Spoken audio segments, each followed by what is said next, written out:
ದೀಪು, ನಾನು ಹೋಗಿ ಬರ್ತೀನಿ. ಆಯಿತು. ಏನೋ ಕಣ್ಣಿಗೆ ಪ್ರಾಬ್ಲಮ್ ಇದೆ, ಟ್ರೀಟ್ಮೆಂಟ್ ತೊಗೊತಿದ್ದೀನಿ ಅಂತ ಹೇಳ್ತಿದ್ಯಾ. ಅಷ್ಟೆಲ್ಲ ಪ್ರಾಬ್ಲಮ್ ಇಟ್ಕೊಂಡು ಇಲ್ಲಿಗೆ ಯಾಕೆ ಬರೋಕ್ಕೆ ಹೋದೆ?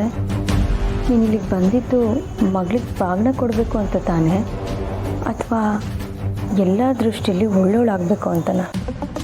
ದೀಪು, ಯಾಕೆ ಹೀಗೆಲ್ಲ ಮಾತಾಡ್ತಿದ್ದೀಯ ನೀನು? ಏನಿಲ್ಲ, ಎರಡೂ ಒಳ್ಳೆ ಉದ್ದೇಶನೇ ಬಿಡು. ಹೋಗ್ಬಾ. ಬರ್ತೀನಿ. ಶಾರ್ವರಿ ಅವರೇ, ಬರ್ತೀನಿ.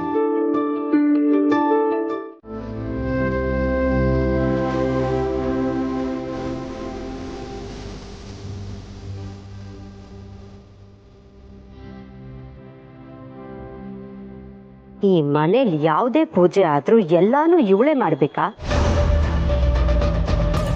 ಹೀಗೆ ಮಾಡ್ತಾನೆ ಯಾರಿಗೂ ಗೊತ್ತಿಲ್ಲದೆ ಇರೋ ಹಾಗೆ ಈ ಮನೆನ ಅವಳ ಕಂಟ್ರೋಲಿಗೆ ತಗೋತಿದ್ದಾಳೆ. ಇವಳು ಬರೋಕ್ಕೂ ಮುಂಚೆ ಪ್ರತಿಯೊಂದು ಪೂಜೆಗೂ ನಾನೇ ಬೇಕಾಗಿತ್ತು. ಈಗ ಇವ್ರು ಯಾರಿಗೂ ನನ್ನ ಮೇಲೆ ಗಮನನೇ ಇಲ್ಲ.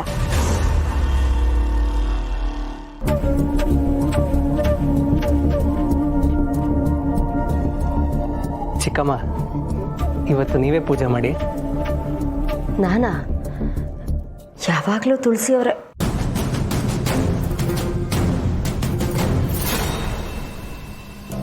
ಚಿಕ್ಕಮ್ಮ, ಇವತ್ತು ನೀವೇ ಪೂಜೆ ಮಾಡಬೇಕು. ಬನ್ನಿ. ಚಿಕ್ಕಮ್ಮ ಬನ್ನಿ. ಹೋಗಿ ಅತ್ತೆ, ಪೂಜೆ ಮಾಡಿ.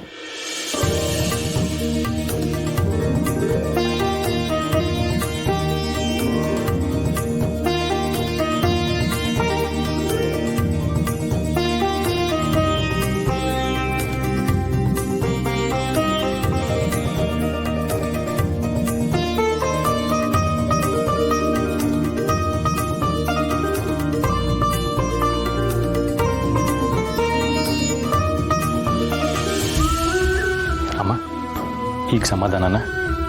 ನೀವು ಹೇಳಿದ ಹಾಗೆ ಚಿಕ್ಕಮ್ಮನ ತಾನೇ ಪೂಜೆ ಮಾಡಿಸ್ಬೇಕು ಅಂತ ಅಭಿ ಹತ್ರ ಹೇಳಿದ್ದೆ. ಓಕೆನಾ? ಥ್ಯಾಂಕ್ಸ್ ಅವಿ.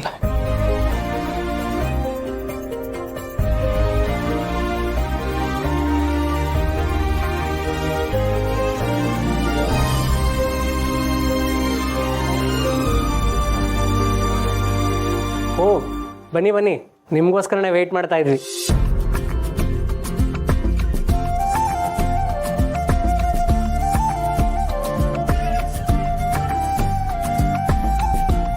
ಸಮರ್ಥ್, ನೀನು ಯಾಕೆ ಇಲ್ಲಿ ನಿಂತಿದ್ಯಾ? ನಾನೇ ಒಳಗೆ ಬರಬೇಕು ಸರ್. ಯಾಕೆ ಅಂದರೆ ಹಬ್ಬಕ್ಕೆ ಸಮರ್ಥ್. ನಾನಿಲ್ಲಿ ಬಂದಿರೋದು ಹಬ್ಬಕ್ಕೆ ಗೆಸ್ಟ್ ಆಗಲ್ಲ, ಈ ಮನೆ ಕೆಲಸನಾಗೆ. ಮತ್ತೆ ಶುರು ಆಯ್ತಾ ನಿಂದು? ಆಯಿತು, ನೀನು ನಮ್ಮ ಕಂಪ್ನಿ ಎಂಪ್ಲಾಯಿನೇ ಅನ್ಕೋ. ಈಗ ಬಂದಿರೋದು ಕಂಪ್ನಿ ಎಂಪ್ಲಾಯೀಸ್ ತಾನೆ, ಹಾಗೆ ಕಂಪ್ನಿಯಿಂದ ಕರೀತಾ ಇದ್ದೀನಿ ಅನ್ಕೋ. ಬಾ ಬಾ ಸಮರ್ಥ್, ಸರಿ.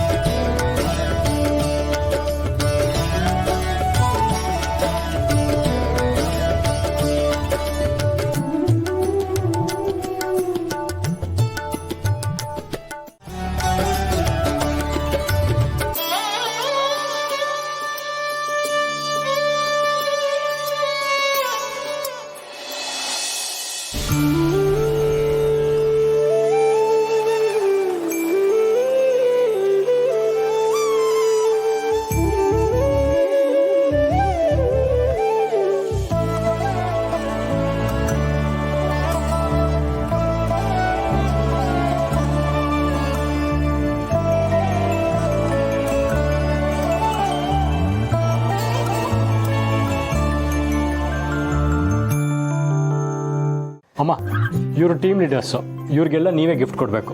ನೀವಿಲ್ಲಿ ಗಿಫ್ಟ್ ಕೊಟ್ಟರೆ ಇವ್ರು ಹೋಗಿ ನಮ್ಮ ಕಂಪ್ನಿ ಎಂಪ್ಲಾಯೀಸ್ ಡಿಸ್ಟ್ರಿಬ್ಯೂಟ್ ಮಾಡ್ತಾರೆ. ನಾನು ಕೊಡೋದಾ? ಅಯ್ಯೋ, ಇಂಥ ದೊಡ್ಡ ಜವಾಬ್ದಾರಿ ಎಲ್ಲ ನನಗೆ ಕೊಡಬೇಡಿ. ಮಾಧವ್ ಅವರೇ, ನೀವೇ ಕೊಡಿ. ಅದೇಗೆ ಸಾಧ್ಯ? ಈ ವಿಷಯದಲ್ಲಿ ನನ್ನನ್ನು ಹೇಳಿಬಿಡಿ. ನೀವುಂಟು, ನಿಮ್ಮ ಮಕ್ಕಳುಂಟು, ಅವ್ರು ಏನು ಡಿಸಿಷನ್ ತಗೊಳ್ತಾರೋ ಅದೇ ಫೈನಲ್.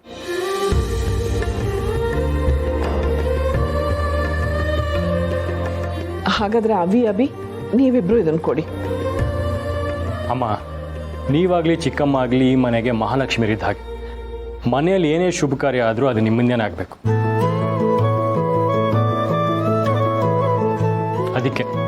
ಚಿಕ್ಕಮ್ಮಾಯಿಗೆ ಪೂಜೆ ಮಾಡಿದ್ದು. ನೀವೀಗ ಗಿಫ್ಟ್ಗಳನ್ನ ಕೊಡಬೇಕು. ಹಾಗಂತ ನಾವೆಲ್ಲರೂ ನಿರ್ಧಾರ ಮಾಡಿದ್ದೀವಿ. ಕೊಡಿಯಮ್ಮ, ಹಾಗಲ್ಲಪ್ಪ. ಕೊಡಿಯಮ್ಮ, ಬನ್ನಿ.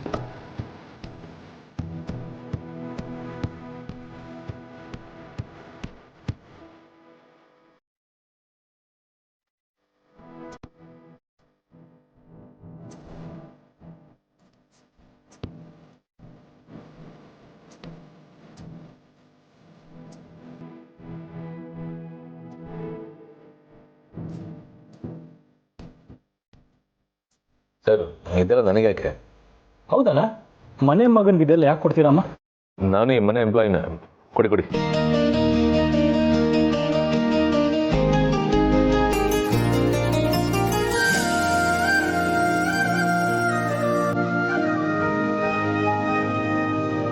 ನೀನು ಕೋಪ ಮಾಡಿಕೊಂಡು ಬರಲ್ವೇನೋ ಅಂದ್ಕೊಂಡಿದ್ದೆ ಪಾಪು. ಬಂದಿದ್ದಕ್ಕೆ ಥ್ಯಾಂಕ್ಸ್. ನಾನು ಬಂದಿದ್ದು ಕೆಲಸಕ್ಕೆ ಅಂತ, ಹಬ್ಬ ಮಾಡೋಕ್ಕಲ್ಲ.